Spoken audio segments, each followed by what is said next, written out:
det kan jeg ikke. Det irriterer mig.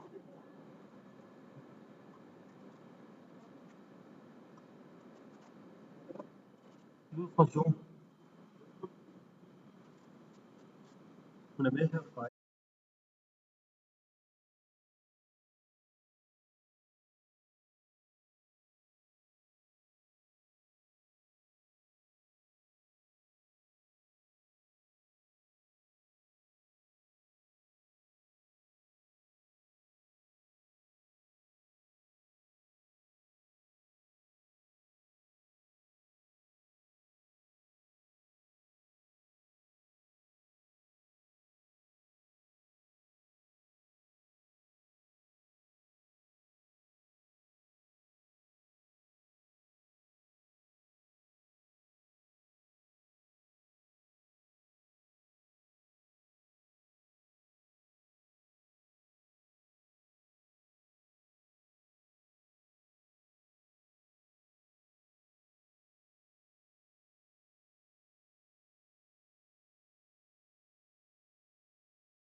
الرسول بالحق من ربكم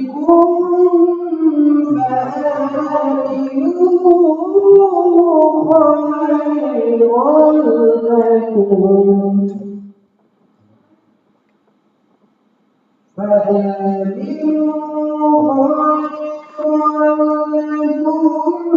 وإن تكفروا فإن لله ما في السماوات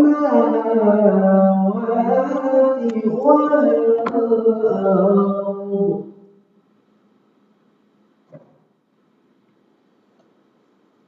يا أيها الناس قد جاءكم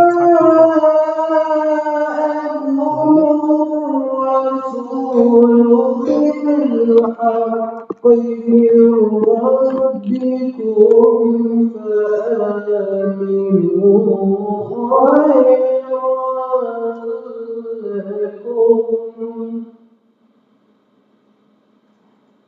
وإن تكفروا فإن لله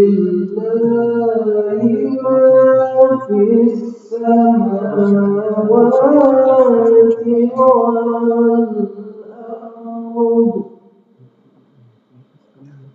وإن تكفروا فإن لله ما في السماوات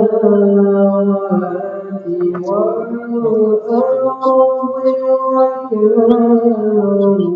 وكان الله عليما حكيما صدق الله العلي العظيم. اللهم صل على محمد وآل محمد. اللهم صل على محمد وآل محمد.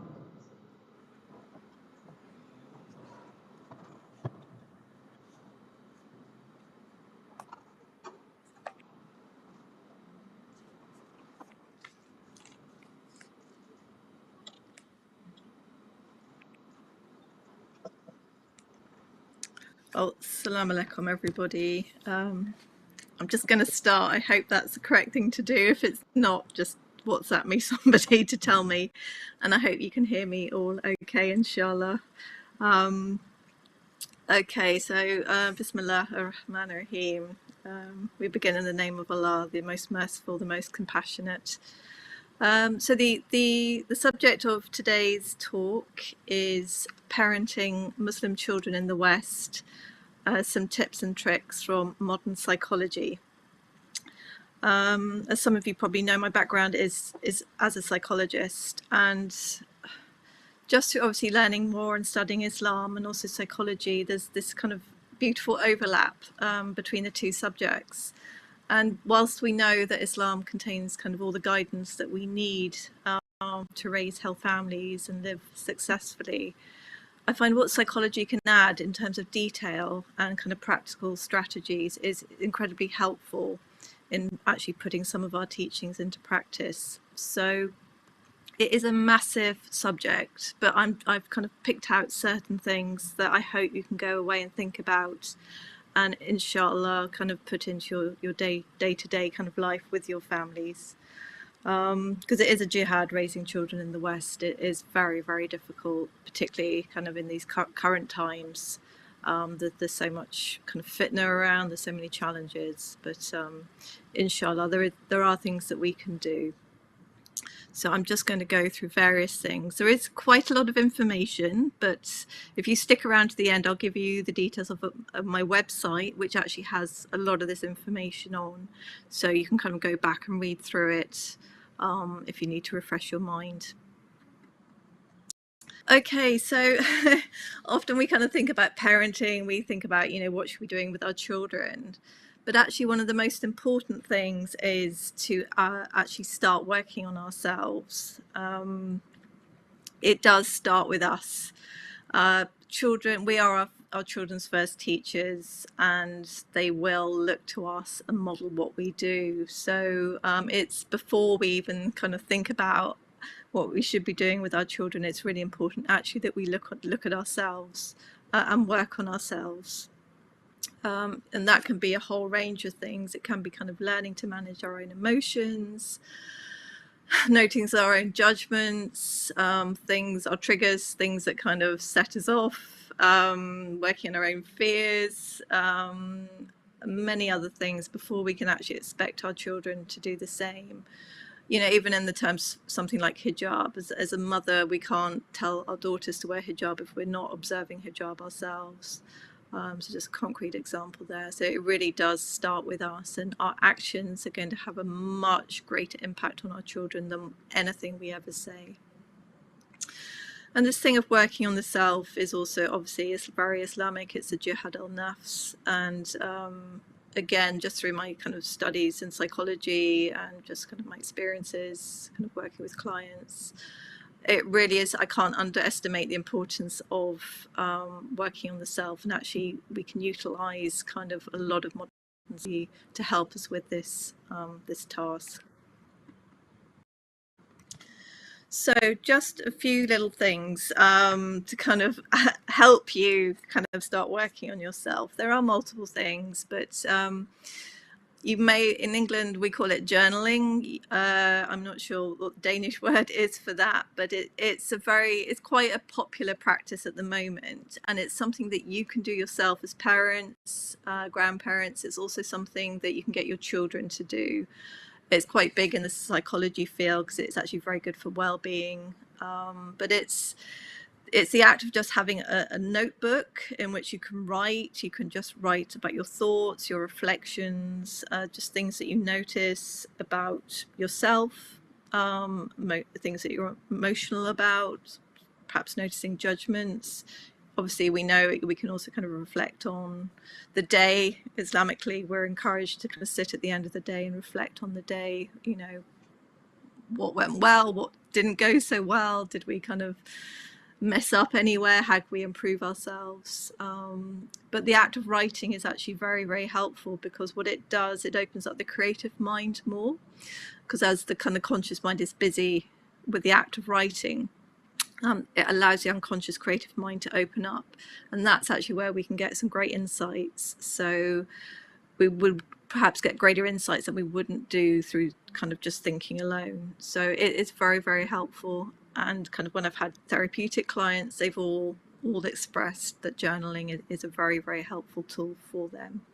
So very good for you as a parent, kind of just working on your own stuff. But again, it's a great practice to encourage your children doing. And again, on my website, I've done articles on this. I've done some template journal pages that you can download for yourself, your children, your teenagers, just to kind of help you get started with that.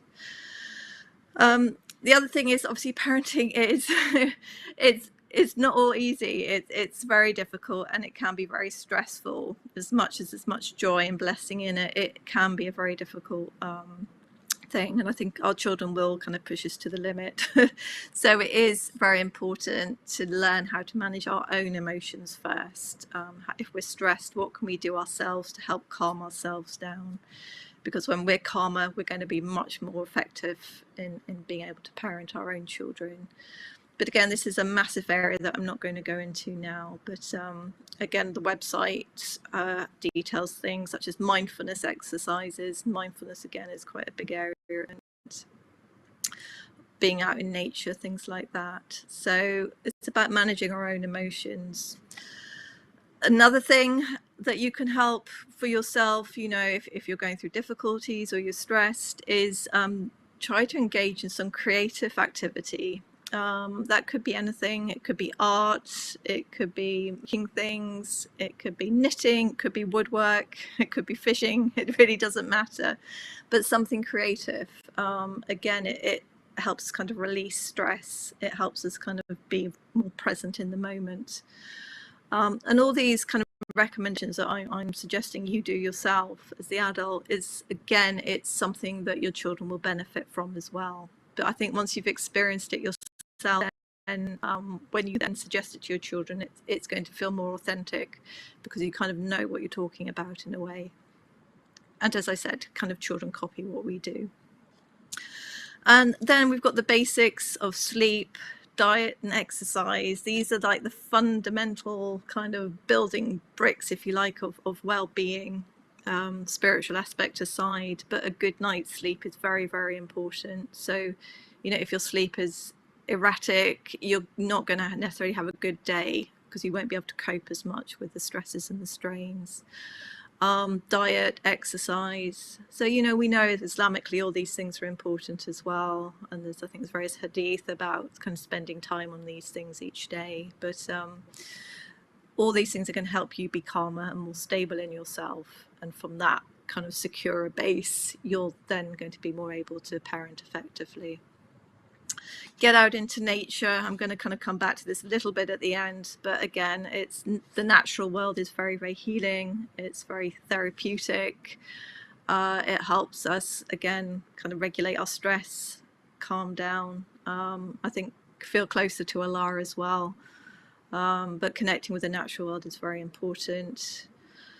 And then, you know, depending on, you know, some of you have personally, I think everybody would benefit from therapy or counselling, because I just think it's about being with a trained, kind of completely impartial, non-judgmental other person who can perhaps help you gain insights into your own difficulties and help you overcome them as well. So, but, you know, not everybody has to have counselling or therapy, but it is very helpful. But particularly if you are struggling with anxiety or depression, or you've had some trauma in your life, or various issues, seeking professional help is really, really important.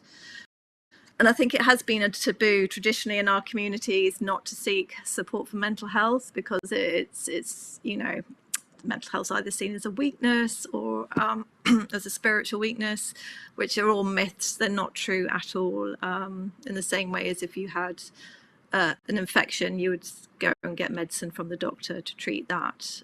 It's exactly the same with mental health. We do kind of need to seek help. It's very important, and spiritual means can't always help psychological problems. We need the two. You need your du'as, but sometimes you do need psychological intervention as well to help you with that. So that's just a quick note on that. It really does start with you. Before anything, you've got to look after yourselves, Insha'Allah. Okay, so here is, I think, a really pertinent hadith by Imam Ali alayhi salam. And it says, "Do not raise your children the way your parents raised you. They were born for a different time." This is so, like I say, it's so on the point. And because I've realised, at least here in the UK, you know, a lot of the families and communities that I've interacted with, a lot of the problems, particularly with our youth, are coming because a lot of the parents are parenting their children as if they were back home in Iraq or Pakistan. They're parenting the way that they were parented, and actually their children are growing up in a very, very different environment, and we've got to, as parents, we have to adjust with that. So I think this is very, very important to reflect upon, and I'm going to go through something in a moment that's going to kind of help you do that, Insha'Allah. But I think we have to question our parenting, and I speak for myself as well. It's very natural, particularly when you're a parent for the first time, that we default to the way that we were parented ourselves as children, because that's all we know. However, we need to be kind of start reflecting on our parenting habits. And again, this is where the reflection, the journaling can come in, because some of our habits are conscious. We might be aware that, for example, in England, you know, Sunday we usually sit down and have a big meal. That's kind of traditional English. We do that because that's an English tradition. I think it probably is around many countries in the world as well. But there are also unconscious habits that we inherit, that, for example, perhaps the way we relate to feelings, emotions. There might be unsaid rules that we inherit that we're not really aware of. And this is why it's kind of important to kind of reflect on that with our parenting. So this is something, he's a family therapist, somebody called John Bing Hall, and he's talked about these inherited kind of traits and habits as family scripts. And actually this kind of insight from psychology is going to really help us go into examining how we parent ourselves. Like I said, it's not just straight about what we do with the children. First, we have to work on ourselves. Then we have to kind of reflect and gain some insight into our own parenting styles.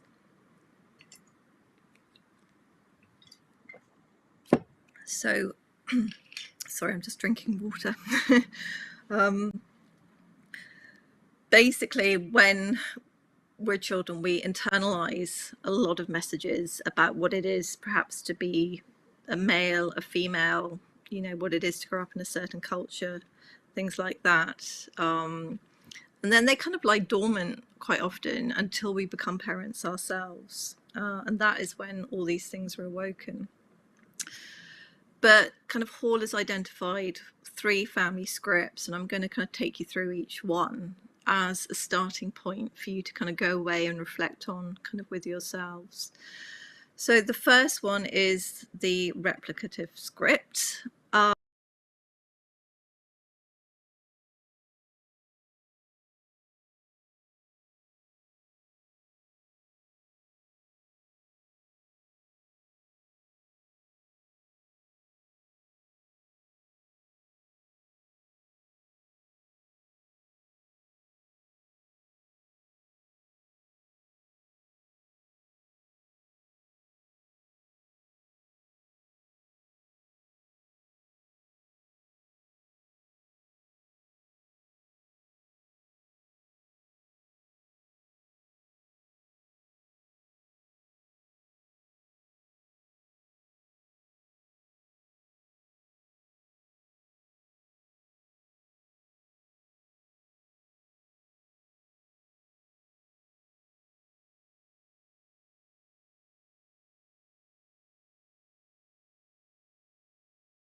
Okay, if I'm just going to say salam, so I know if you can hear me.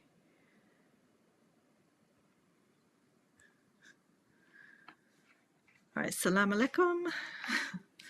Okay, right, I don't know where we got up to, but I'll kind of whiz through a bit. But obviously I gave the quote, "Do not raise your children the way your parents raised you. They were born for a different time," by Imam Ali alayhi salam. A beautiful, beautiful saying, a lot to reflect on there.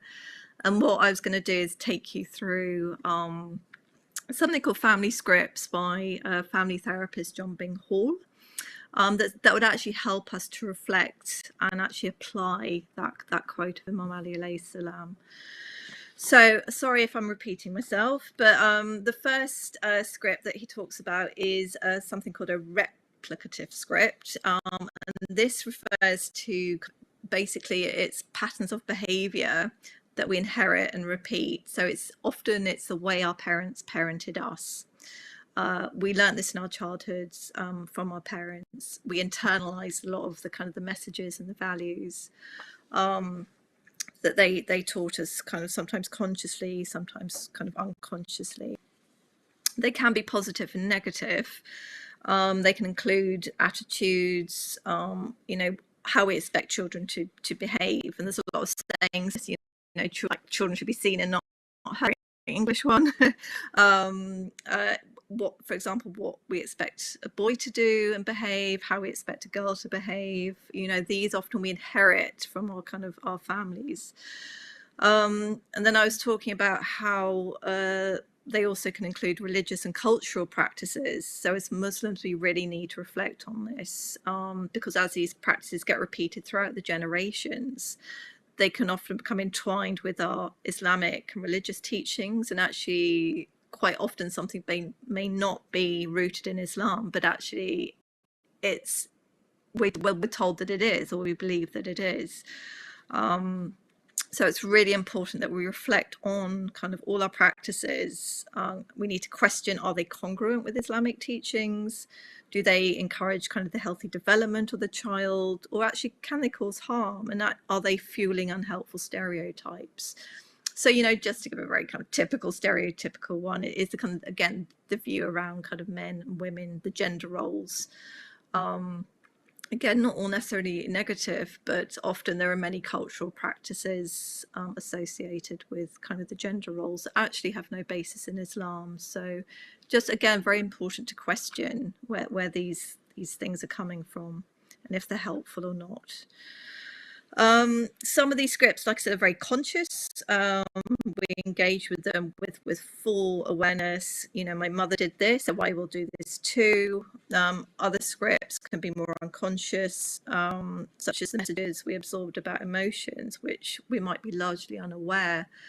For example, if we learned as a child that we're not allowed to express emotions such as anger or sadness, we may become triggered and feel uncomfortable when our own children actually start displaying these emotions. So to manage our own discomfort in such kind of situations, we can often deny or minimize these feelings in our children. So if we've internalized as ourselves that anger is not acceptable, again, largely kind of unconsciously, if we have a child that displays anger, we can't tolerate that anger in our child. So this is kind of deeper work. It's deeper self-reflection, and often kind of things like therapy can help with this. But it's just important to know there will be kind of very conscious inherited scripts, that we kind of take on, particularly things like discipline, so it kind of generally, because we default to kind of how we were parented, we kind of carry on because we don't know any different unless we start learning and studying and stuff.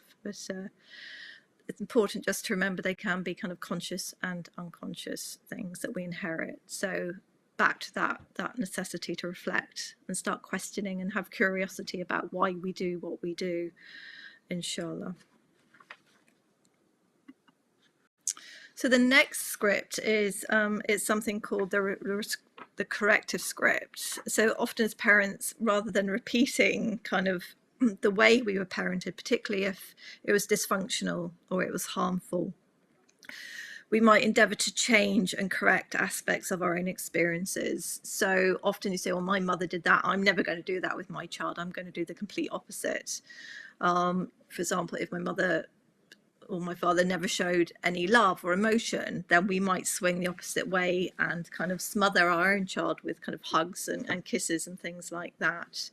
You know, if we were treated very harshly as a child, we might have been criticised or grew up in an environment, that lacked emotional warmth. We would want, therefore, our own child not to experience that. We might create the opposite, swamp them in love, swamp them in compassion and praise. We want to protect our children from the harmful experiences that we actually ourselves experienced as a child. However, the problem in doing this is often we swing to the opposite extreme. So with the example I've just mentioned, a parent who's all about love and compassion as a reaction to their own very strict upbringing may struggle kind of with implementing firm boundaries kind of with their child. So this can lead to kind of obviously problems, a different set of problems with the child, where the boundaries lie. They could then have behavioural problems, or they could have anxiety as a result. So it's created another set of problems. And I think particularly kind of our generation children, I've noticed, I think our parents, grandparents' generations were much stricter in raising children. Our generations are much more softer quite often, or more loving, but we are seeing a lot of children kind of with behavioural problems because they're lacking the boundaries. The parents are giving too much kind of attention or too much importance to what the child wants, which is fine, but it has to be in balance. So we kind of swing like a pendulum. So, and it's just really important.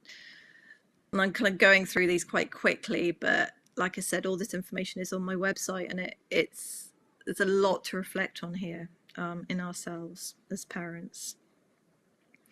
So it's important to kind of know that kind of both the replicative script and the corrective scripts can be positive or negative. So there can be good things about them, and there could be other ones that are more harmful.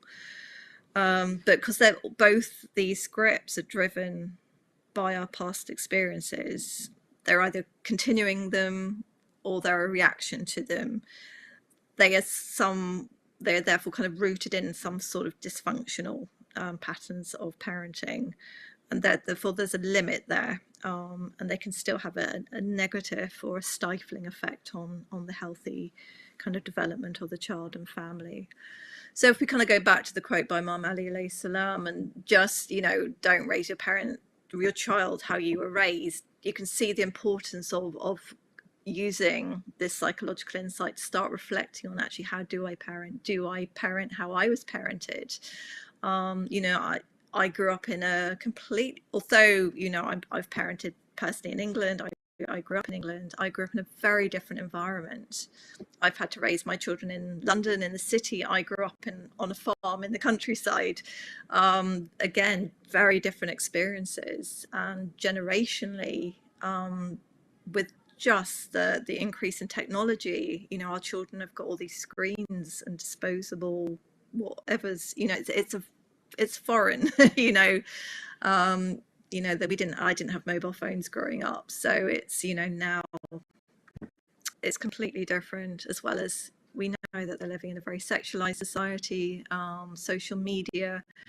It's another world that they're growing up in. Therefore, we have to adapt kind of our parenting strategies to deal with that.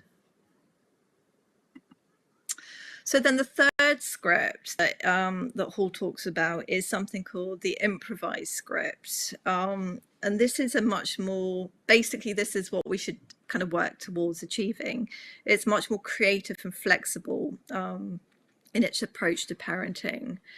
And basically it's very much influenced by our ability to reflect, as I've talked about, to reflect upon and learn from our own experiences. So again, it'll be, really useful in a journal to think about how you were parented, to kind of pick different aspects and just really think deeply about it, and start asking yourself questions. Was it again, helpful, harmful? What emotional reaction did it kind of trigger in you?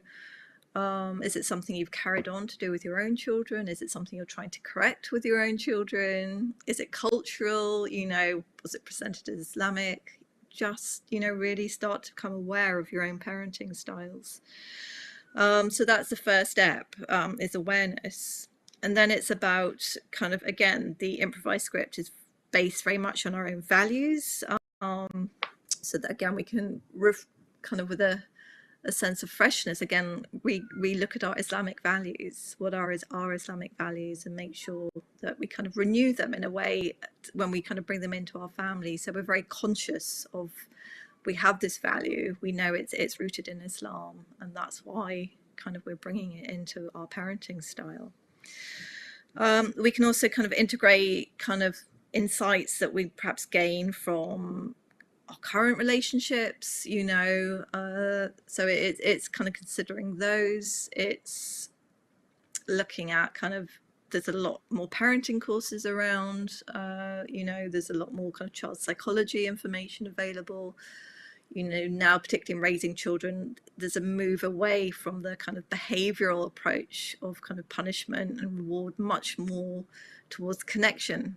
So it's much more about connecting with your child before you then discipline them. So there's a lot of neuroscience kind of research available. So, you know, there's a lot of information, and obviously with the internet, we can access a lot of things like that. So it's kind of bringing these new learnings that are helpful kind of into our improvised scripts, if you like. The other thing with the improvised script is it acknowledges actually that children are unique. Not all children aren't the same. Even if you have kind of say 2-3 children yourself, each child will be different. They have different temperaments. And this is something I had to realize. You know, I've got 3 boys, but I've had to parent them all quite differently because they're all very, very different personalities. And what something might work for one, but it wouldn't work for the other. So we have to look at our children kind of uniquely and, you know, try and adapt our approach to parenting to that individual child's temperament and actually what's going to work best for them. Because we know some children are going to be much more sensitive than others. There's a whole host of things. So yeah, it's looking at the individual child, and the improvised script allows for that. It also, what's quite nice, embodies this sense of kind of safety. So it's kind of creating an environment where the family members feel safe to be themselves. And when you feel safe, it's kind of, we talk about psychology, secure base. You feel much more kind of trusting and open to adventure and trying out different things. So if you can cultivate that sense of safety with the family, then you're going to try different things, try new things. And, you know, if things don't work, that's okay. But, you know, you can reevaluate and keep trying. But that's the importance of this improvised script. It's not kind of rigid and fixed as with the previous 2. It's got that kind of sense of flexibility and can adapt to new situations. So particularly for obviously Muslims living here in the West, we are in new environments. It's ever changing. Obviously, I think the last 2 years has shown that we've had this major shift in our lives.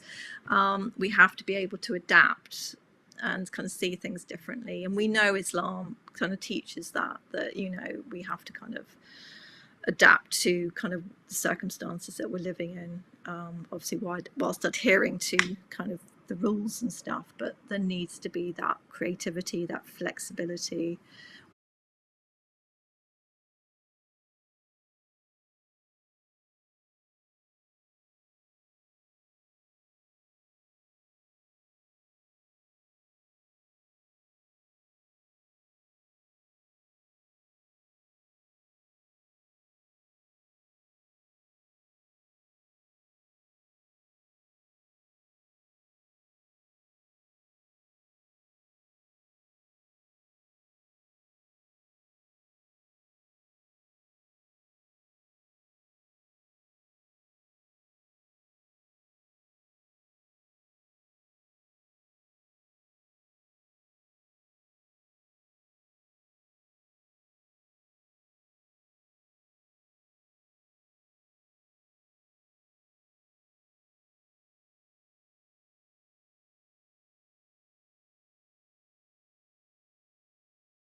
Can you hear me?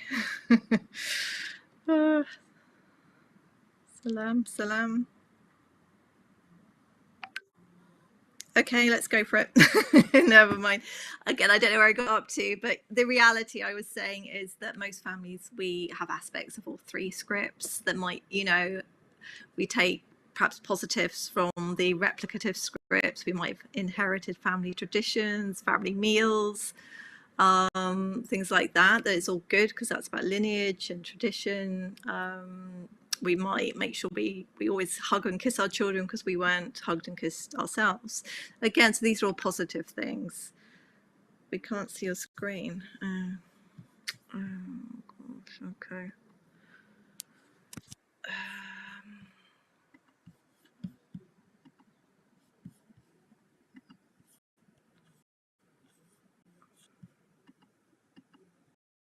Okay, I'm going to try. Can you see me now?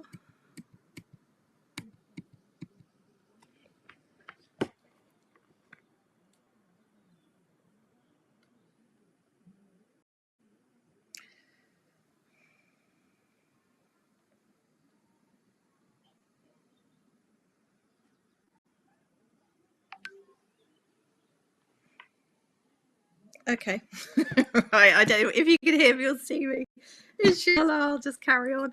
Right, so hopefully you heard the last bit is that we take on board aspects of all three scripts, you know, take the good from what we inherit, family traditions, that's all good, kind of repair what's correct, rather what's more useful. Give the example of perhaps giving our children more hugs and kisses if we didn't receive that ourselves, and then just adapt with the flexibility, the new insights and new learnings after you've reflected on kind of the context that we're living in. So I do want to say a word because I think obviously as Muslims this comes up quite a lot, and it is really important. That's the importance of honouring kind of our parents in Islam, because obviously we know this tremendous importance on giving respect to our parents and treating them with kindness and respect. And you know, we need to know that in the majority of cases, not all, but in most cases, parents do the best that they can given their own experiences and situations, and we need to remember that they too are products of their past and their upbringings. They don't necessarily have the insights that some of us have, or the opportunity to kind of to reflect on the self so much. However, just this doesn't negate the fact that we honour our parents, doesn't negate the need to examine our own experiences and attitudes in order to be better parents ourselves. So it's not trying to be a better parent ourselves and change some of the aspects of how we are parented. It doesn't mean we're disrespecting our parents at all.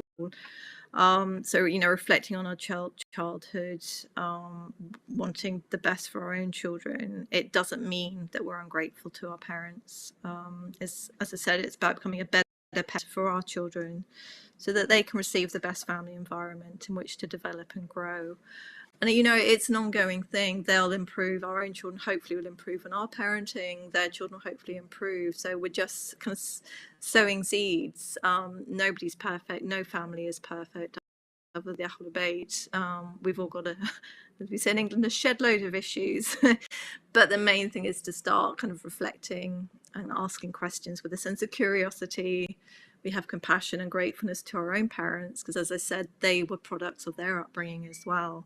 They may not have had the opportunity to reflect or kind of change things, particularly if they kind of grew up in difficult or war-torn countries. So we are in the West, you know, we are able to do these things, and inshallah, you know, just build on the good that they did. So just kind of towards what would a Muslim family script kind of look like? And it's, you know, as Muslims, we know that we're provided with all the guidance to develop our families and raise our children, and we have the Ahlul Bayt as our exemplars. They are the role models. They are the most kind of perfect family.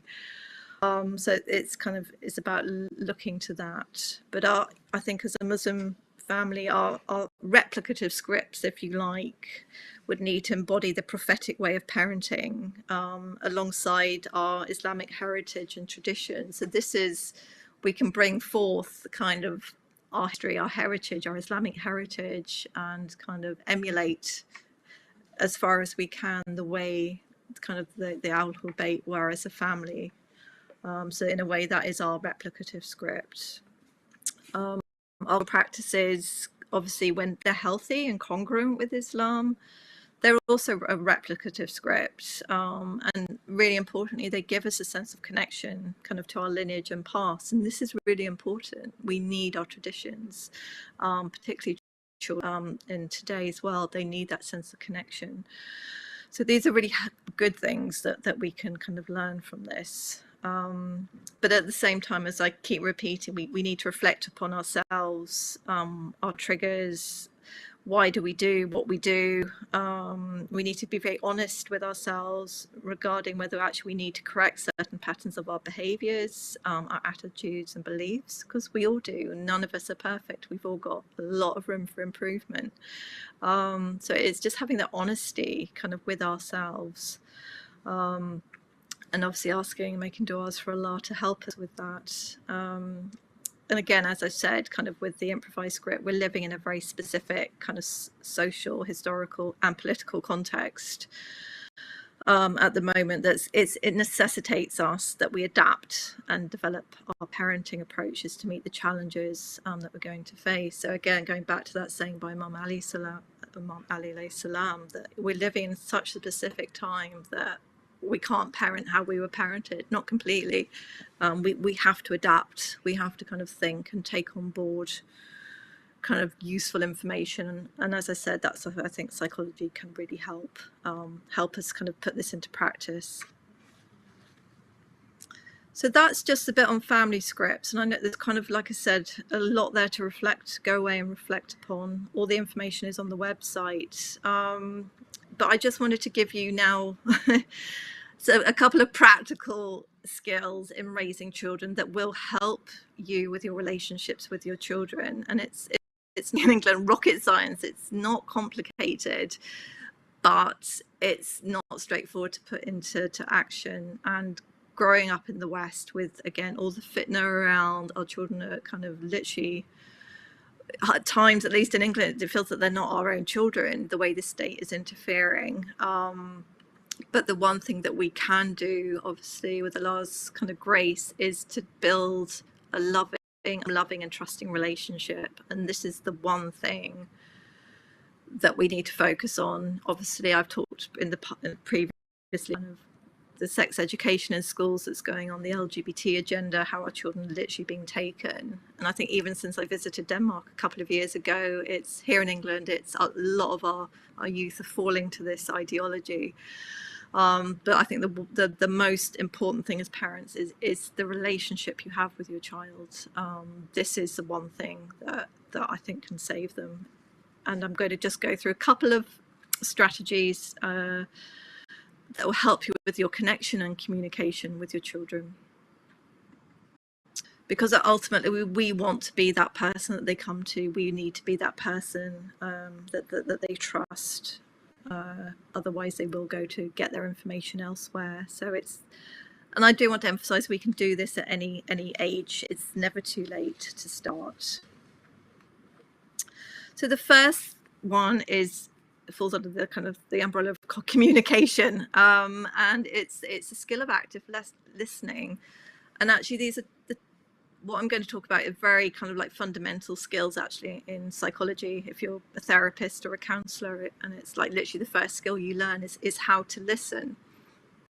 And it's probably so important and very, very important for a parent to know how to listen. A lot of us think we know how to listen, but we don't.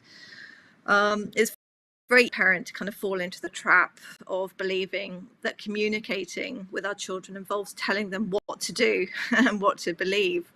And that may have worked in the past or other decades or other countries, but believe me, not at the moment in the West. With our current youth, telling them what to do and what to believe is a very quick way for them doing the opposite.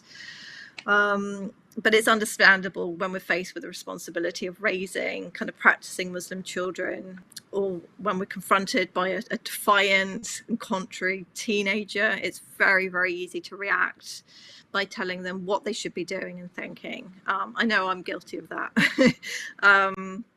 It's much easier to say, you do this, you know, you have to do this, you have to wear hijab, you have to be home by this, you know, blah, blah, blah, blah, blah. Yeah, the thing that happens in this approach, we often overlook the need to consider and to listen and try to actually understand our child's point of view, especially kind of when we disagree with it.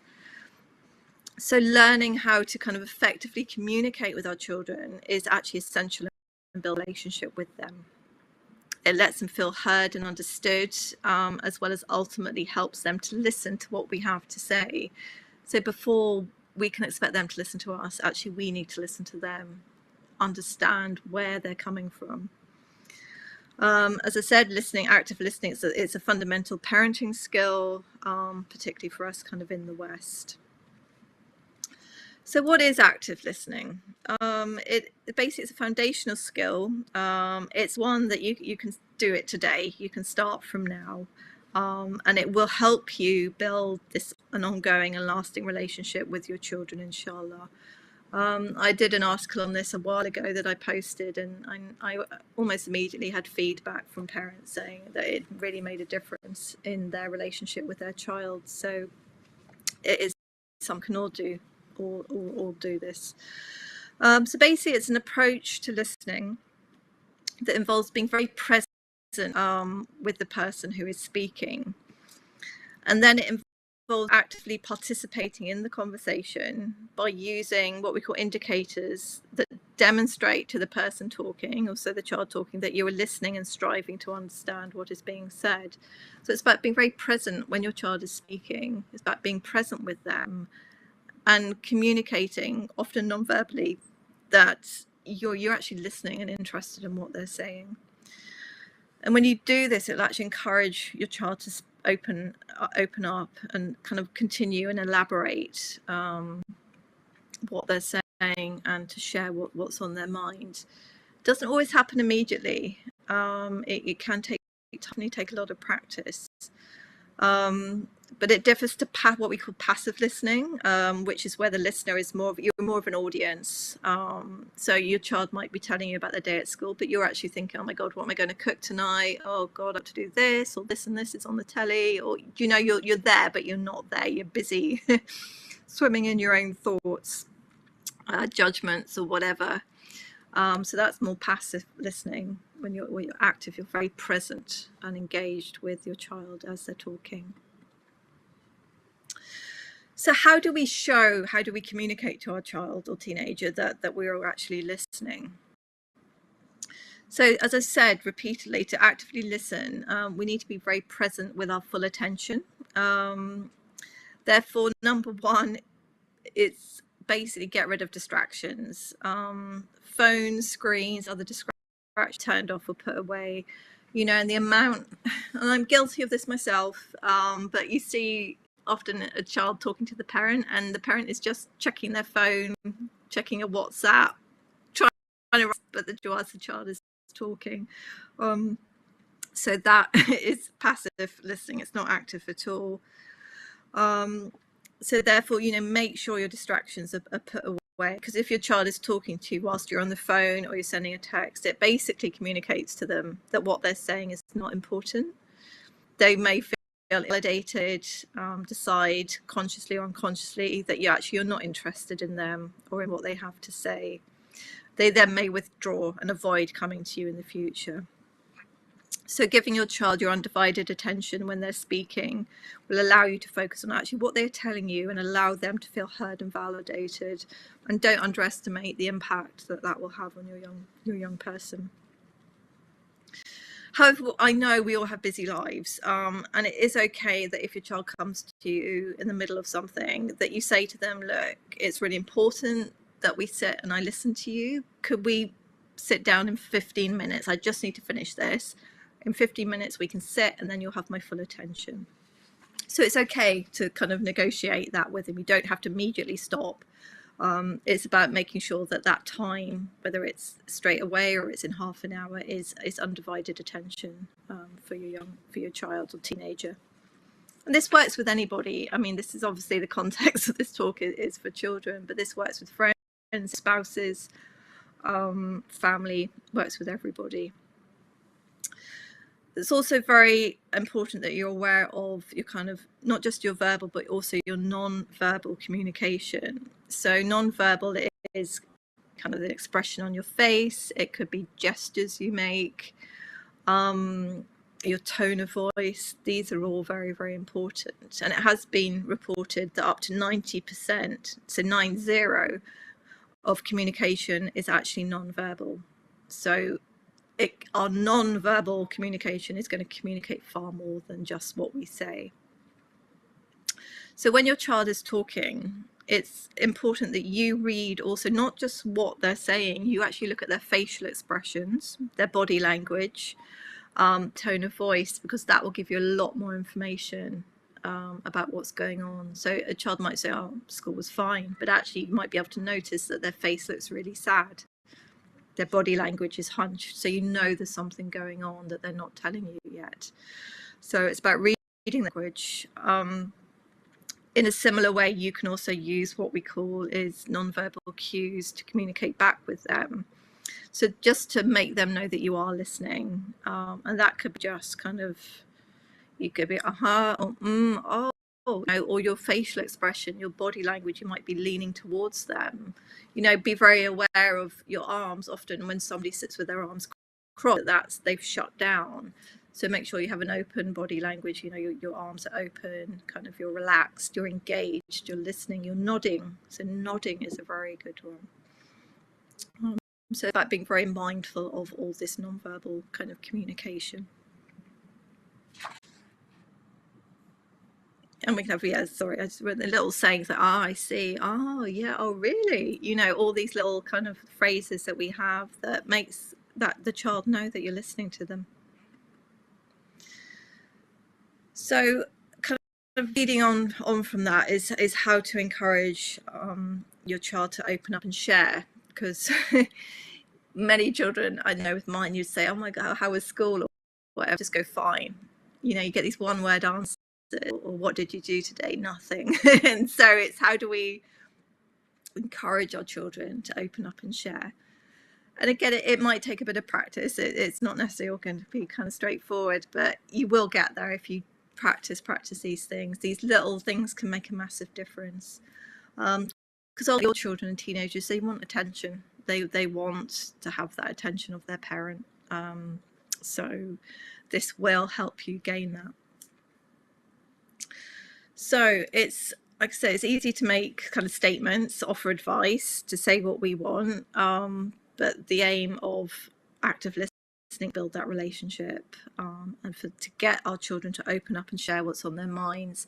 And that's so they will then come to us when they're worried or concerned or something isn't right with them. There's a couple of techniques that can really help us with this, and that's what I'm just going to go through quickly. Again, all this information website that I'll give you at the end, so don't worry too much. But the first technique is asking open-ended questions. Very, very powerful and effective way of encouraging your teenager to open up and share with you. So basically, an open question is a question that requires the elaboration of a point or an opinion, whereas a closed question, which is the opposite, just requires a yes/no answer. So, are you hungry? That's kind of somebody could say yes, no. You know, that's a closed question. You're not going to get much information. Whereas if you said, oh, what would you like for breakfast? They'd have to say, oh, I want cereal or I want eggs or whatever. So you're going to get information. So open questions will be to your child or your teenager that actually are interested in listening to them. You want to know more about what they think or have to say. So some examples there are like, what is it like to, and then you can kind of add the rest. Can you tell me more about your day at school? You know, what was the best today? That's usually quite a good one, because even if you say, how was school? They might just say it was okay. But when you say, what was the best thing about your day? What was the worst thing about your day? They will invariably give you a lot more information. You know, what do you think about what happened, you know, the other day? It shows you're interested in their opinion. You want to know what they're thinking about. So basically a lot of it is kind of the what, the how, the cans, you know, these kind of beginning words. Again, they don't naturally necessarily roll off the tongue, but it's about perhaps sitting down and just kind of writing a few out, and then you know, practicing them. So don't feel it doesn't come necessarily naturally all the time, and particularly when we're busy or tired, we resort to close questions. I know I do, but you know, as you practice this thing, and you know, practice it with your spouse, with your friend, your husband, your wife. You know, practice, role play it even. The more practice you get, the easier it's going to become. You could even make it a game with your child. You know, you take it and to ask them open questions and explain to them, because this is all useful information for them as well, as they grow up. So the other technique, the second one, is reflecting back. So reflecting back, basically, it's reflecting back what your child has said to them in a much more concise manner. And it shows, again, these are all fundamental counselling techniques, but very, very helpful for parents and actually everybody. I think everybody should be trained in how to do these kind of fun foundational communication skills. But it shows your child that you've understood what they've been saying. And if you haven't, it gives them the chance to then correct and clarify you. But either way, they will get the sense that you're listening to them and you're interested in what they're saying. So when you reflect back, just try to highlight, and again, it takes practice. It does definitely take this. And it doesn't matter if you get it wrong, because I'll correct you if you don't. Basically, the aim is to highlight and summarize the main points of what they're saying. So, for example, the teenager may say, school is really hard, there's so much work and homework, I keep getting behind, my teacher keeps giving me more work and then gets mad at me and keeps shouting. So as a parent, you might say, it sounds like you're feeling really overwhelmed and stressed at school and your teacher doesn't understand. You see, so you're just reflecting back in a slightly more concise way, you know, what the child has said, and they will feel, again, it's such a powerful technique. It really has an impact. And again, you can use this on anybody, you know, your husband, your wife, your family, your colleagues, family, friends. It's very, very powerful. It's also really important to try and name the emotion, to try and identify the emotion or content kind of being communicated, even if, you know, it's a non-verbal. So you know, it sounds like school was really difficult for you and you look really sad when you said that. So, you know, you didn't say they were sad, but you might notice their body language that they're looking sad. You know, another example, a child might say, I hate school and the stupid rules, it's boring, and the other children are mean. So again, as a parent, school sounds really tough for you and you feel really alone. So you're honing in on kind of their experience, but also how they must be feeling as well. And believe me, even when you get a teenager who's very defensive, but if you can hone in and name what you think they must be feeling and what their experience is, it will take that defense down. And like I said, it takes practice, but the main thing is you try, and if you get it wrong, you know, they say, no, I'm not sad, I'm angry. They will correct you, but it, you know, oh my God, you're angry. So it will kind of build up on that. But 2 techniques, questions, reflecting back, details on the website. Start practicing it. Start role playing.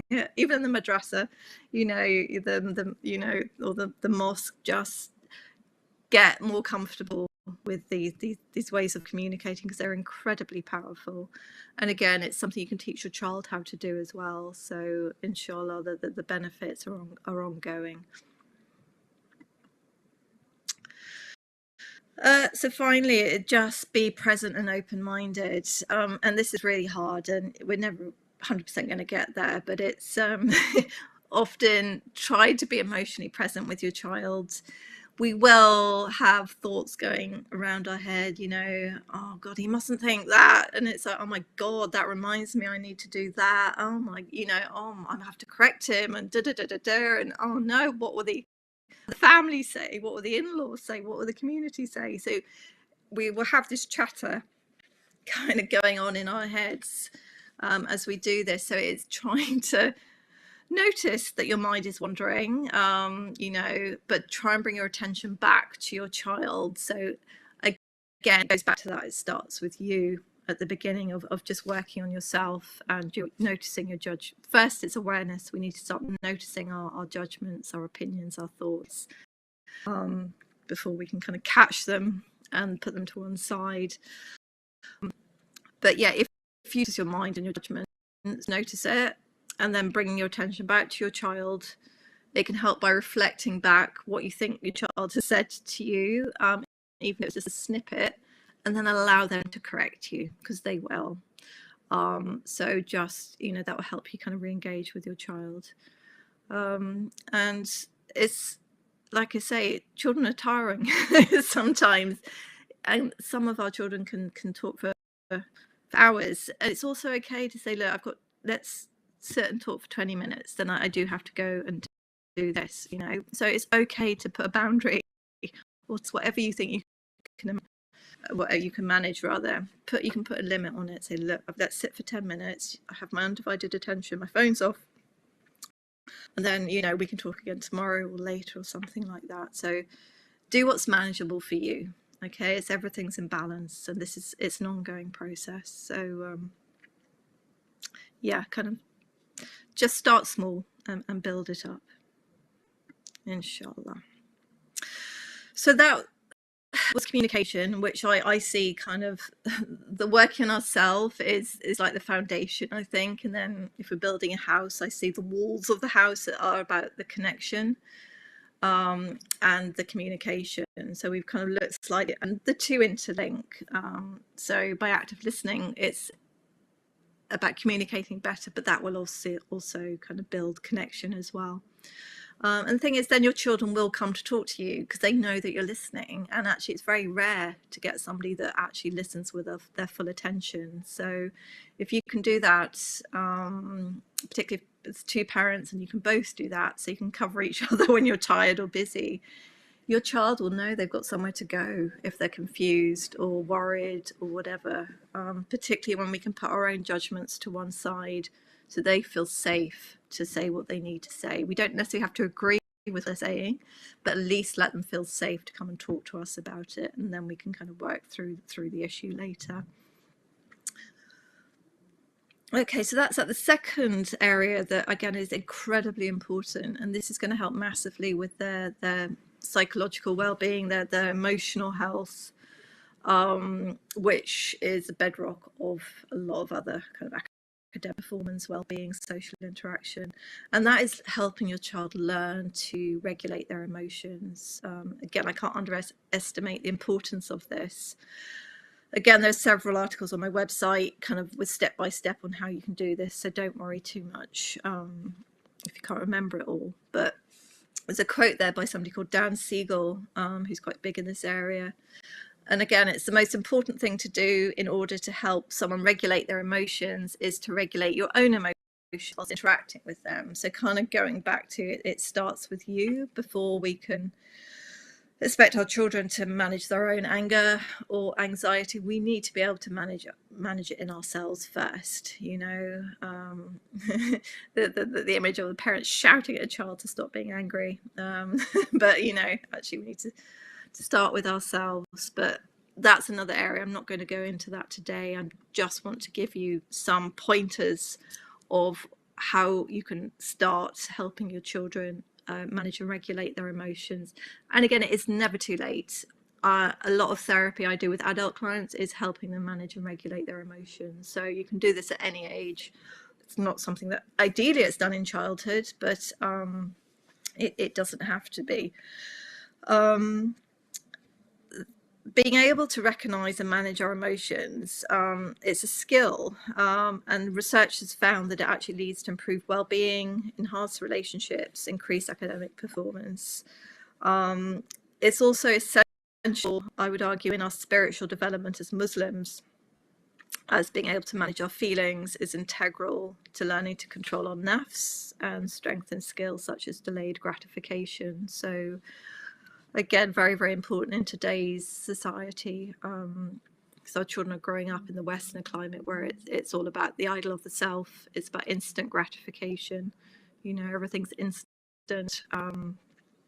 They get bored so quickly because this is constant entertainment.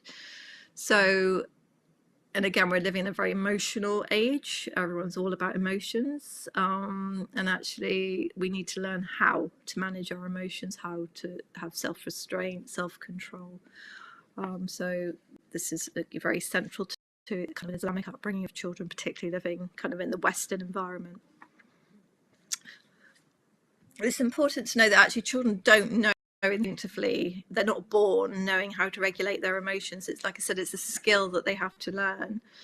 A baby actually relies on the caregiver, the mother or the father or whatever, to do this for them. So if a baby cries, you will pick the baby up, pat it, rock, soothe it. That is how a child will learn to kind of regulate. First, the child has to be, or the baby regulate, their emotions are regulated by the adult caregiver. They will then internalize that and learn to do it for themselves, ideally. It's also important that the most valid, they're basic, you can see emotions as like messengers. They're trying to communicate something to us. And I know I can just speak for myself. Growing up in England, you know, we're taught that, you know, and I think it's probably worldwide, anger is seen as a very negative emotion. So, you know, growing up, we're never allowed to really express anger. It's particularly if you're a girl, girls don't get angry. It's seen as a very negative emotion, but actually it's not, it's just an emotion. And children need to be taught that actually all emotions are valid. They need to learn how to kind of articulate how they feel, to manage their emotions rather than suppress them. Because when we push our emotions away, it will only lead to further problems. So they need to learn to be educated about emotions. Obviously, the behavior is something different that needs to be managed.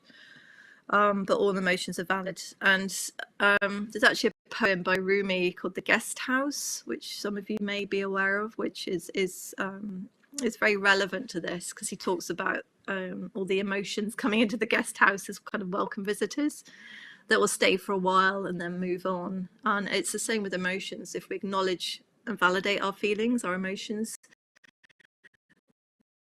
they will then naturally kind of process it and move on. Whereas we kind of suppress them, they're going to hang around and cause problems later. Again, another very, very big area. But I just, in this kind of workshop, I want to give you some practical things that you can start doing. So one of the first things you can do to help your children is, as a parent or an adult in a child's life, is to model you model, as children will learn from what they see and what they experience the adults in their lives doing. So by identifying and naming your own emotions, you will be kind of indirectly educating your child on how to do the same. So children learn from observing others. The first thing you need to do, or you can do, is kind of name your emotion. 3-step there. It's name the emotion, name the reason that caused the emotional response, if this is possible. It might not always be possible, but if it is, do it. And then C, name how you will manage the emotion, especially if it's a negative emotion. So just a couple of examples. I'm feeling a bit angry at the moment because that man said something rude to me. So I'm just going to go and sit down for 5 minutes. So you're naming the emotion. I'm feeling angry. The reason being because that man was rude to me. And my solution, I'm going to manage my anger, but I'm going to go and sit down for 5 minutes. And so basically it's just learning to verbal and of daily experiences. I'm sure if we again start reflecting and become aware of kind of our emotional responses throughout the day, there are so many teachable moments that we can do with our children. But yeah, it's learning to do it ourselves first and to verbalize that, because that will teach our children as well. Positive. I'm really excited as we're going to see our grandparents tomorrow. Let's have a party, you know. So the more you can verbalize as well, your children will pick it up. I feel sad because I miss my friend. Maybe I'll write him a letter. So in there, you're teaching children how to name their feelings, teaching them that there's a reason connected to that feeling, but also how to problem solve it. So again, just kind of, it can help if you have a diary or a journal or whatever, just write the ABCs and take some examples. You know, if this was a live workshop, interactive, you know, I'd get you all to kind of to think of a situation perhaps that's happened in the last week where you felt a certain emotion, and if you can construct a sentence where you name the emotion, what caused it, and kind of how you would manage that. So that's again something, please take that away and practice it yourselves, and then when you feel again comfortable, you can start verbalizing these things with your children as well. So number 2 point is to name the physical sensations, because emotions are always experienced in the body. So tuning into the bodily sensation is crucial for your children in learning how to identify and manage emotions effectively. So again, start with yourself and modeling this, and it will help your child again help them learn how to express their feelings. And children are generally much more in touch with their bodies than we are as adults. But an example is, I'm feeling angry and my heart is pounding and my face feels all hot. Sorry, there should be a T there, but you know, I'm feeling angry, heart is thumping and my face is hot.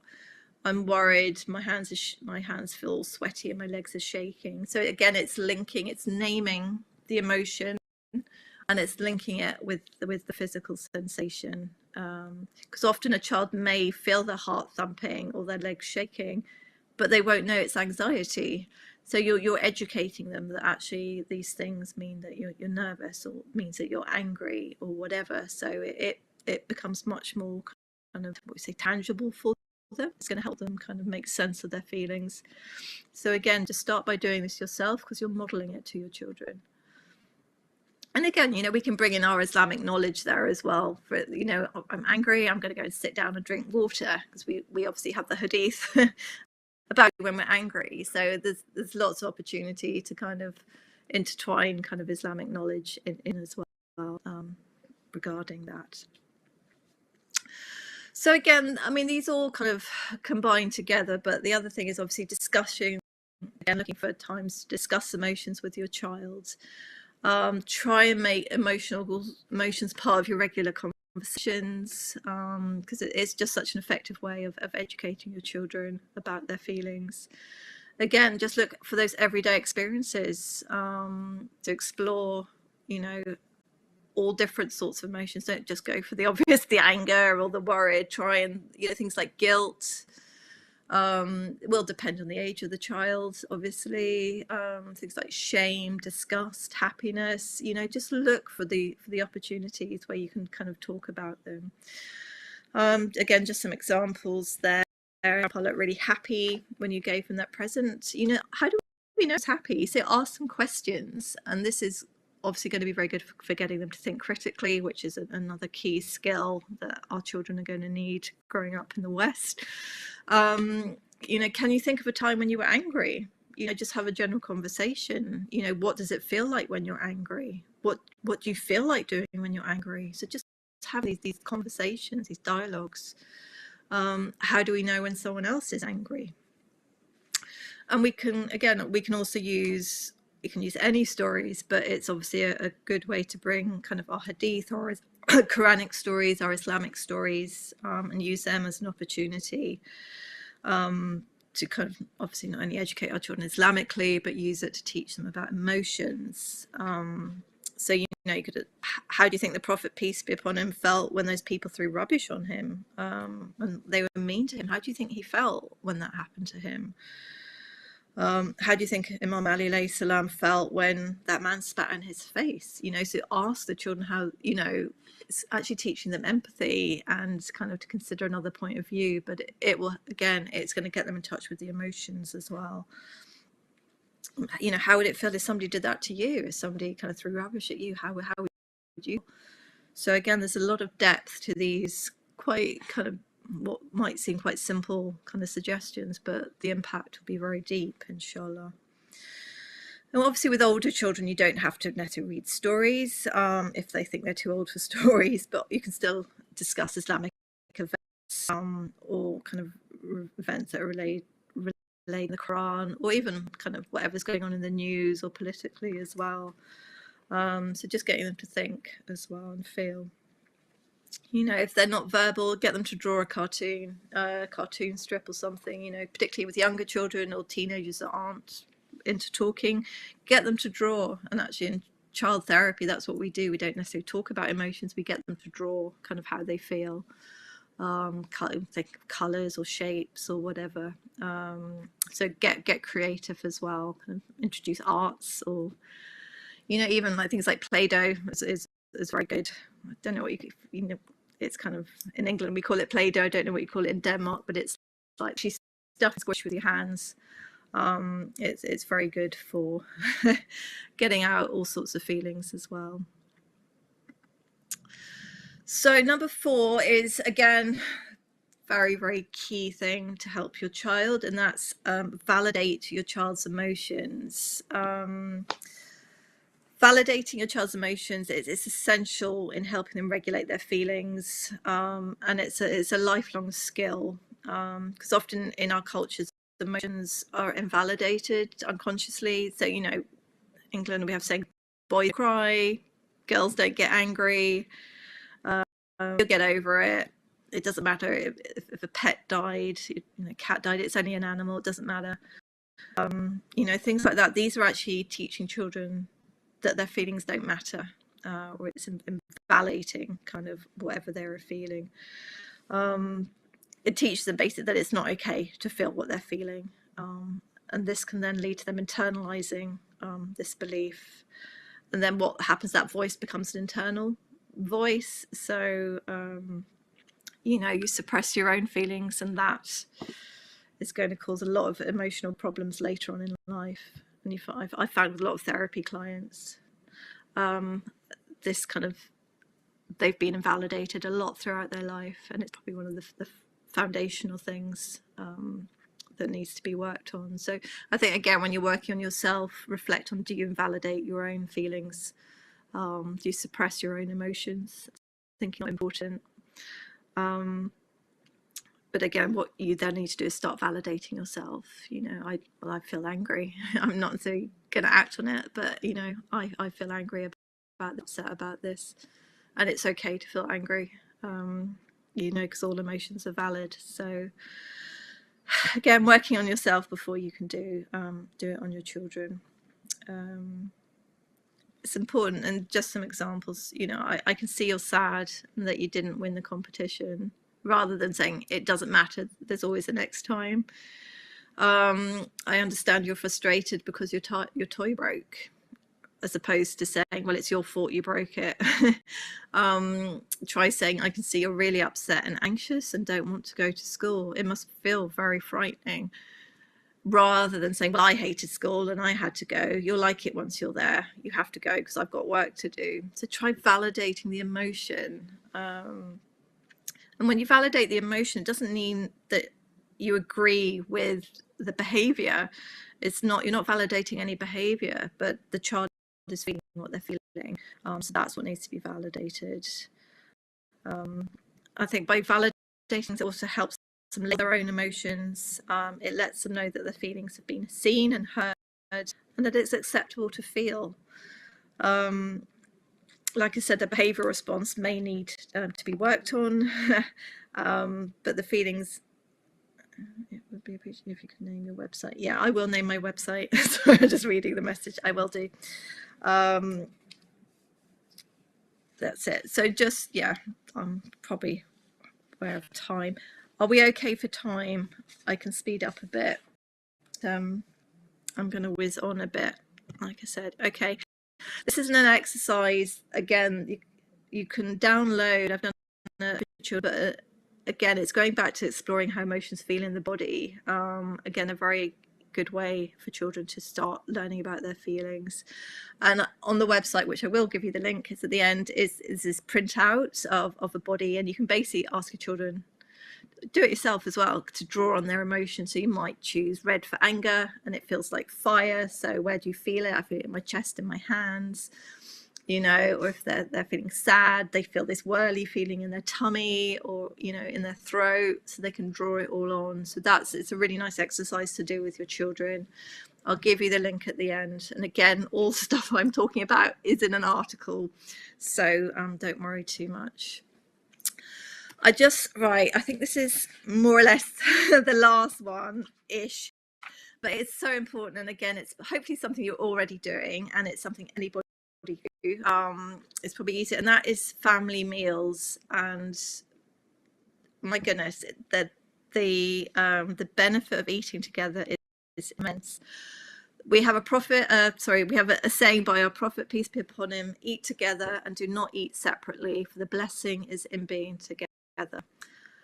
And again, it's the benefits. There's actually a lot of research on families that eat together. You know, it provides not only kind of a sense of connection, gives the child a sense of security, belonging, a sense of culture and faith. It's actually been proven to be really important for healthy child development, for eating together as a family. Now, there's a lot of research, and it's basically in terms of mental health and resilience. Research has found that children who have family meals together are more likely to develop a stronger sense of belonging and have relationships that are closer and stronger with other family members. And remember, that's what we want to achieve, is that strong kind of parent-child bond, because that is what is going to get you through living in the West and holding on to your kind of religious and family values.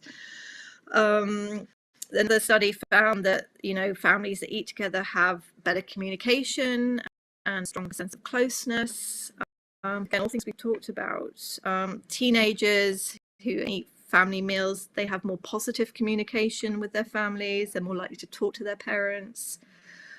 Child's self-worth is increased. Their children are much more resilient. This is all based on research and studies. They have found that children, have a stronger sense of self and identity. They suffer less mental health problems, less problems, and less substance abuse problems if they have family meals together. Obviously, the eating disorders, again, there's less chance of a young person developing an eating disorder when family meals are shared. So just mental health alone your well-being is so, the impacts are great just for having family meals.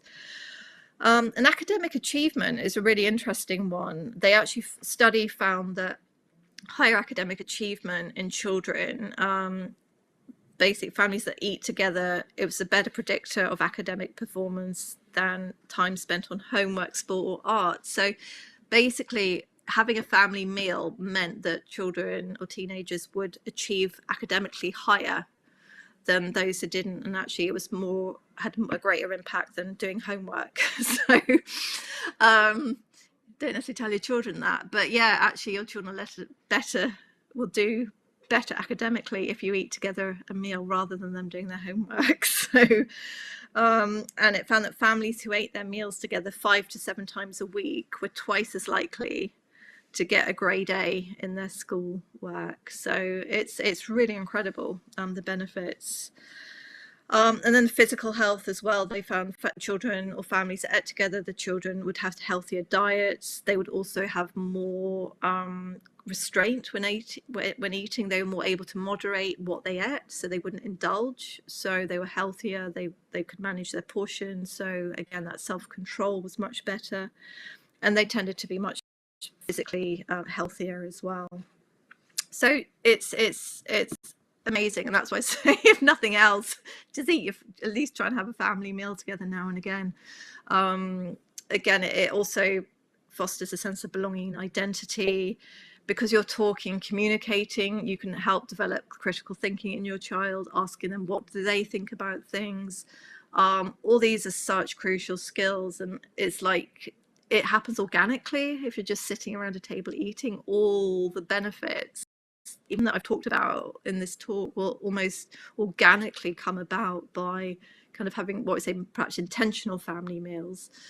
You can also instill values, and as Muslims we can bring our Islamic kind of teachings and relevance into it as well. So subhanallah, you know, just 2 hadith I've mentioned that we have from our literature, but we can see when we understand the psychology the immense value and benefit in it. Now, we do live in the West, and I know many of us are working and busy, and again, guilty of this. It's very easy for family meals to slip, particularly if there's lots of activities going on or you're just tired.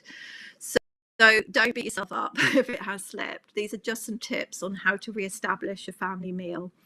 Or even if you do have them, to be kind of more intentional about doing it. So it starts with, just as with anything Islamic, starts on kind of setting your intention, wanting to please Allah, you know, your intention to strengthen your family bonds. And you need to, like I say, be intentional. So you know, you're specifically coming together, you know, decide with your family how many times a week can you actually realistically come together. It doesn't have to be every day, it doesn't have to be every meal, but with your family and your situation, work out, look, we can do this twice a week, we can do it 5 times a week, we can do it once a week. The more the better, but the main thing is it's consistent. So even if it's once or twice a week, but you're consistent with that, that will have the benefit, Insha'Allah. And then obviously the barakah from Allah. So important to decide and make a commitment. You almost need to make a family commitment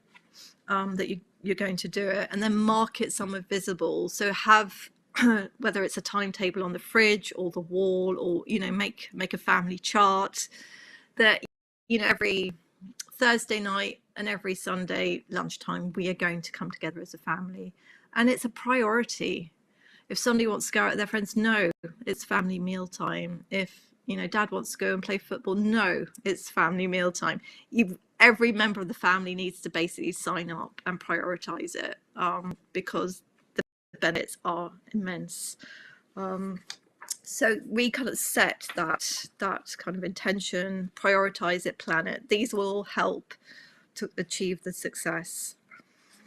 But as I said, do what works for you, and make it consistent. These are just some other tips on how to kind of make it successful, Insha'Allah. And one is kind of creating a sense of shared involvement and belonging. Try to involve everybody in it.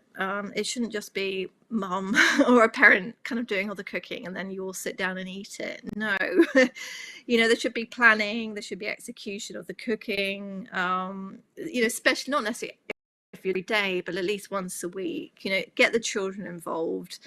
You know, they can learn through helping others, working as a team, you know, get all the family working as a team, give them responsibility. So again, there's so much you can bring into this, giving them children independence, responsibility. You know, it'll help also develop their moral characters, very important, sense of duty to Allah, to the other, duty to other family members. You know, it could be involved in cooking, in planning, in shopping, you know, all sorts of things. You get art and creative, create, you know, placemats, whatever it is. And boys and girls should equally be encouraged to do this. And it's important that everyone takes an active part, mums and dads. It's not just, you know, the female thing. This is, you know, it's a family thing. And again, children will learn from what they see and observe. So it's very important that everybody is 100% kind of buys into this. And when you give the child that involvement, whether they're cooking or, you know, they're cutting the carrots or whatever, it doesn't matter what it is, or they're designing the menu, you know, they will have a sense of connection and belonging. They'll feel proud in a good way to kind of be part of this family activity, Inshallah. And Allah will kind of put his blessings into it, Inshallah. And it's going to give your family a sense of identity as well. You know, and so that's my first little chef. The second one is more about bonding and memories, and this is where I guess some of the inherited scripts can come in. You know, you might have certain recipes or whatever that, you know, you want to carry down through your lineage. Together as a family, also memory. Your child will have memories of this. I know I was very fortunate. My family always ate together. And I have very vivid memories of together as a family. You know, and it's in your cultures, you can bring certain foods in, you know, recipes that your grandmother made or was handed down through the generations. You can try new, you can invent new meals, kind of improvised scripts, you know, invent new dishes for your particular family that then your children will hand on to their children. So there's so much that you can do, and it can be a really, really special time. As I said, you can grow this sense of family identity and tradition. This is kind of what the system, the West, or kind of the un-Islamic system is doing. It's destroying family. This is what's behind so much of it, so much behind the politics is this erosion of the family unit as we know it, you know, kind of mother, father, children, grandparents. They want to destroy that. So it's actually, the family is a very, very strong unit, and that's why all these different, whether it's LGBT, whether it's secularism, liberalism, they want to destroy the family because it's so powerful. So doing the family meals, bringing all these ideas in is only going to strengthen the family, and that's the antidote to kind of raising families, you know, helping us raise Muslim children in the West, is to strengthen the family. The other thing is, you know, the family meal hopefully is everyone's in the right place. It's time to spend together, you know, relaxed and positive. And I don't know if you heard, but my neighbours, they're having a barbecue out the back at the moment, and there's like 3 generations there, and they're sitting in the sun. We've had some good weather barbecuing, and it's lovely because it's that time to share, to be positive, to recount stories, you know, so you can get grandparents recounting stories, you know, of when they were young, and children generally love stories, so it can be a really good platform or space to talk, you know, stories of when you were young, or, you know, when you were back in Iran or Iraq or Pakistan, you know, sharing the culture as well. Share stories from your childhood. I know that when I was a child, I loved hearing stories about my parents when they were younger, naughty things they got up to. Children generally love it. Again, weaving in your cultural kind of values, history, our Islamic stuff as well. You know, it's just a lovely setting in which to kind of bring all of our values in. You know, you can create your own family rituals. I think, like I said, you can invent new ones, make some new fun things that then your children will hand down to their children. Because this will imprint on your child's mind, and it will just become something they internalize and become very kind of proud of, and it will help with their identity, which again is the other thing that's under attack. And particularly in the West, our youth are very confused about their identity. So I think the more we can do to strengthen that kind of in our Islamic or cultural roots, so much the better. And then the little picture on the right is about, again, back to communication, because when all family members, you know, you're coming together intentionally and you're mindful of everybody's kind of rights and their duties.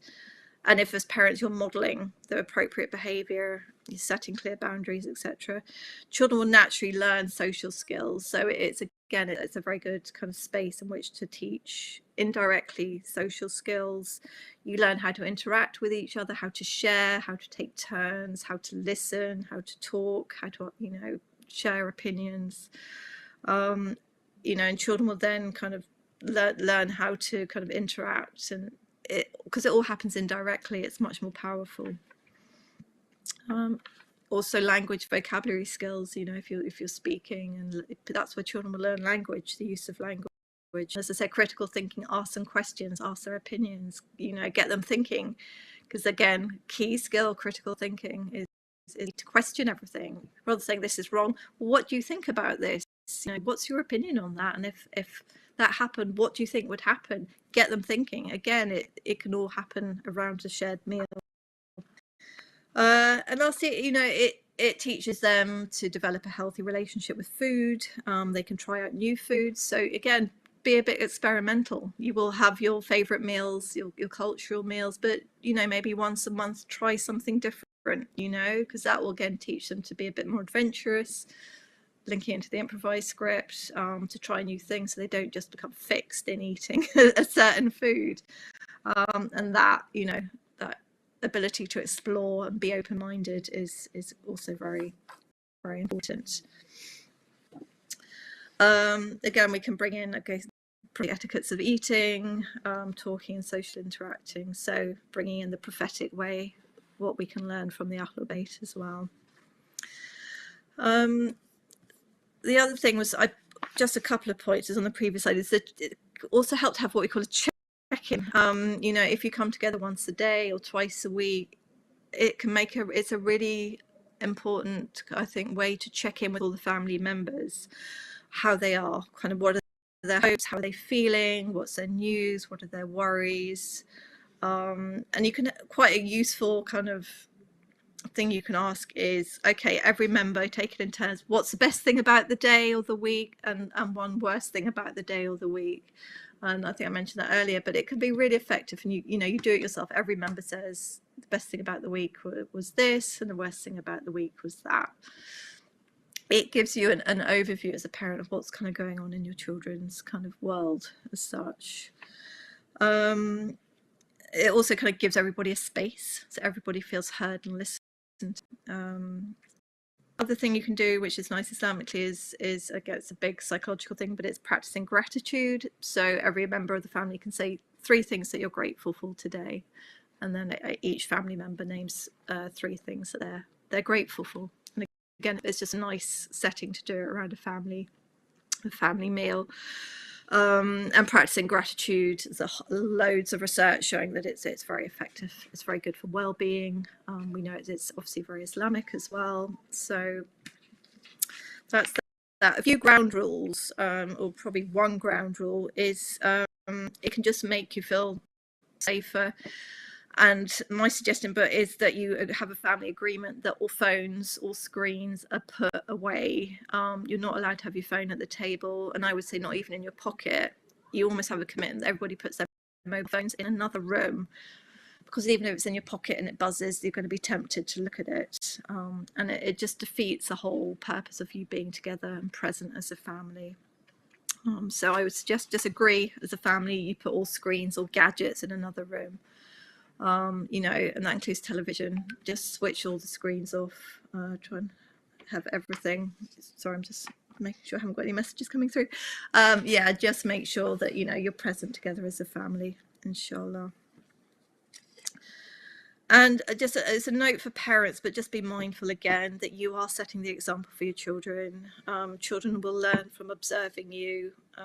So make sure all of us that our own manners, our adab is in order before we teach our children. Meals aren't an opportunity to start lecturing or chastising our children. We need to work on listening much more than talking. We need to be open and curious. So even if they say something, we're like, why is that, or what makes you think that, or why do you feel that? So just try and understand the child, put into kind of practice your active listening, to encourage them to open up.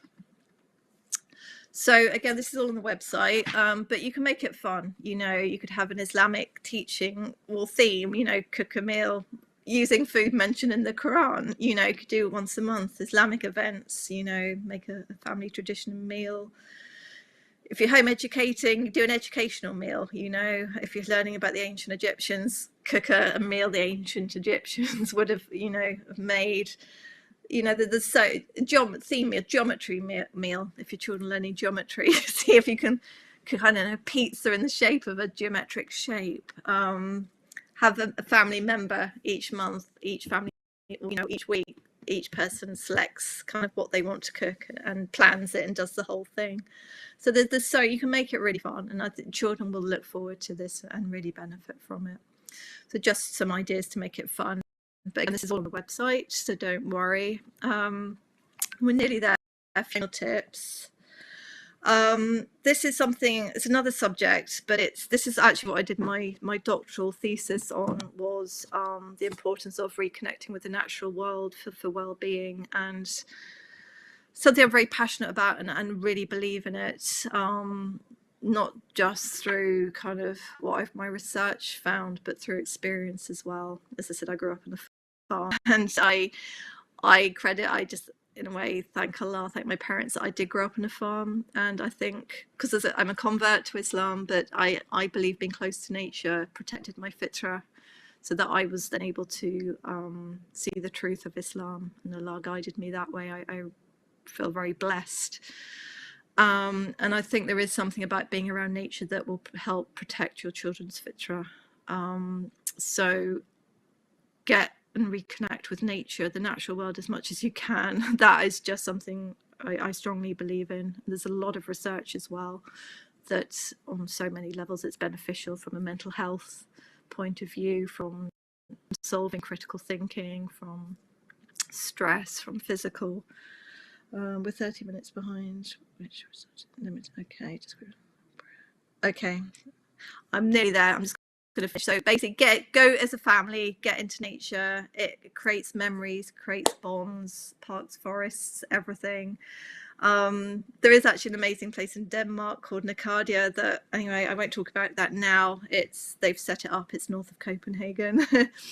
And nature's a great antidote to screens. So if your children are caught up in screens or just the violence, getting into nature is a brilliant antidote. It will help heal them. So it's probably a topic for another time. Again, remember while you're doing it, children it's all about our intention to please Allah. Children are a trust and a responsibility. It is the hardest job going. It's a jihad. But Allah knows what you're going through, and as long as we do our duty, He will help. He'll bring the help. Don't estimate the importance of du'as and sadaqah. He will answer them, but we need to do our bit as well.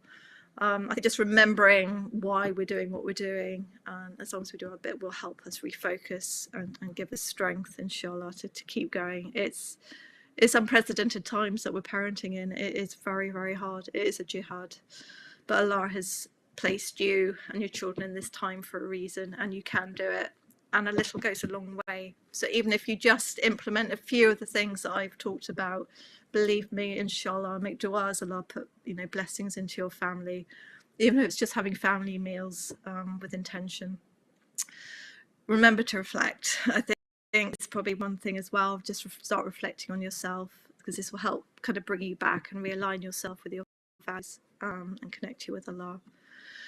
Lastly, look after yourselves. Like I said, it's no small task. Look after yourselves, get support where you can, help each other. If you need professional help, get professional help, but look after yourselves, because it's, again, back to the beginning, it starts with you. If you're stressed, if you're not well, you're not going to be able to parent effectively. To do everything I've talked about, you need to look after yourself first and make sure that you're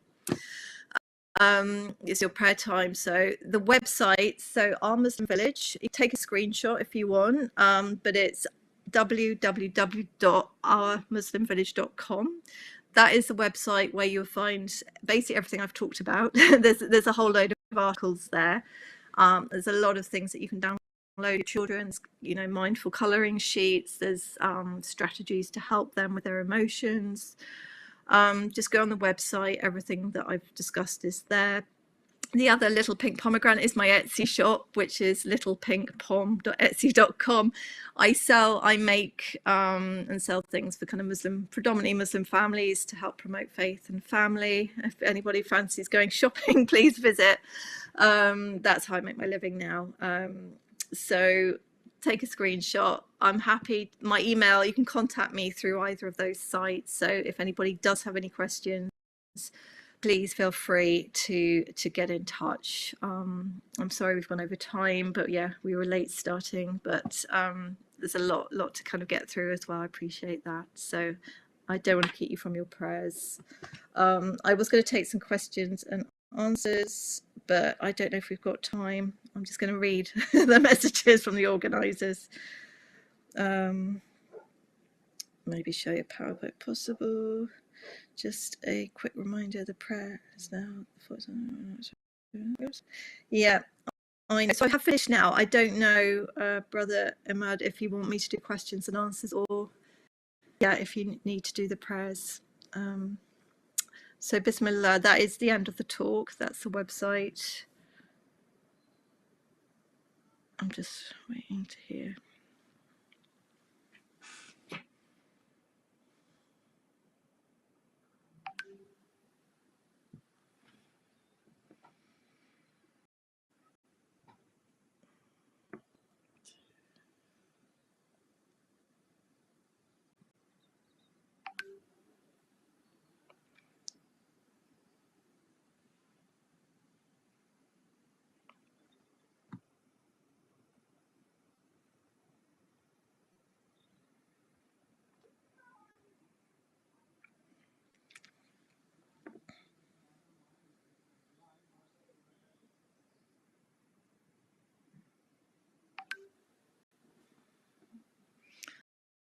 Please remember us all in your prayers and du'as, inshallah. See all our families, like du'as for them, inshallah. Have a very blessed Ramadan as well.